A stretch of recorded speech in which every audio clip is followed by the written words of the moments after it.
Hi friends, this is Sunil Bhatnagar, again present before you. And in this video, we will discuss about the skill requirements and skill gaps in the spinning sector, weaving sector, or processing sector. Because here we will discuss the skill requirement of a purchase manager. Now, as you are all aware, the object of purchase manager is to purchase the raw material as per the requirement of the customer. Now, there's a wide gap between the skill required and the gaps which are present. As we have seen that the lack of adequate knowledge to the source as per the international requirement, awareness of the latest price trends, the sourcing destination is limited to the domestic market, in-depth knowledge of the various types of raw material and quality parameters. So, in order to cover the gap, the skill requirement, the first is that the person should have knowledge of various types of, say, if he's a raw material procurement manager, that he should know the different types of cotton available in terms of staple length and suitability of the desired count.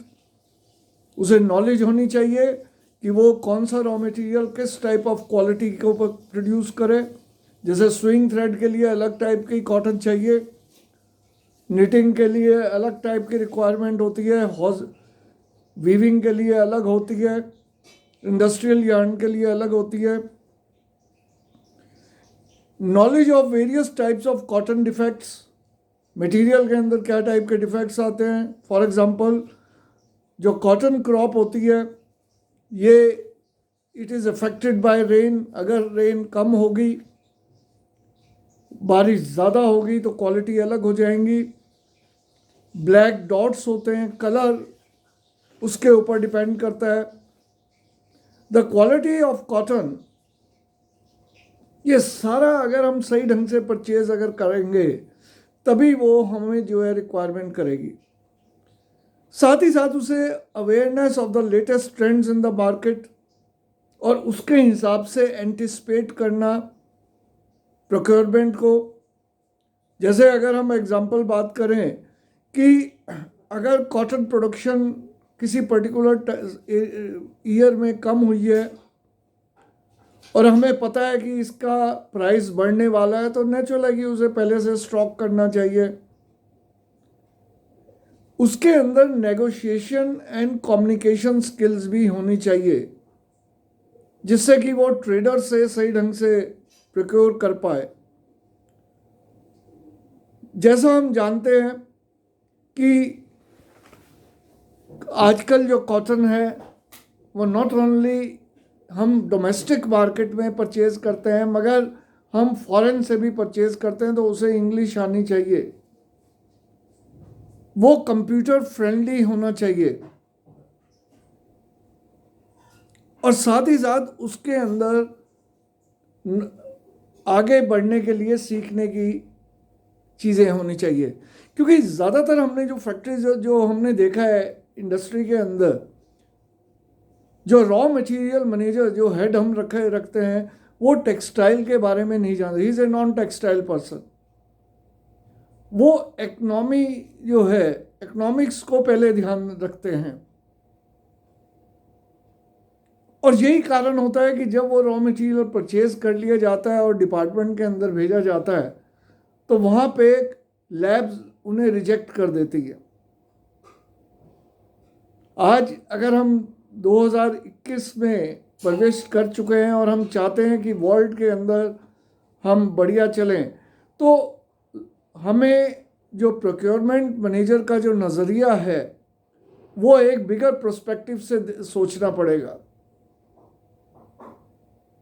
कि सिर्फ costing को देखने की बजाय he should also know the quality parameters. ज़रूरी नहीं है कि लैब के अंदर जाए तभी मशीन जो है देखी जाए। He should check the material by hand, उसे ट्रेवलिंग वो उसे आनी चाहिए, उसे जिनिंग फॉल्ट्स के बारे में पता होना चाहिए, और जैसे मैंने कहा कम्युनिकेशन स्किल अच्छी होनी चाहिए।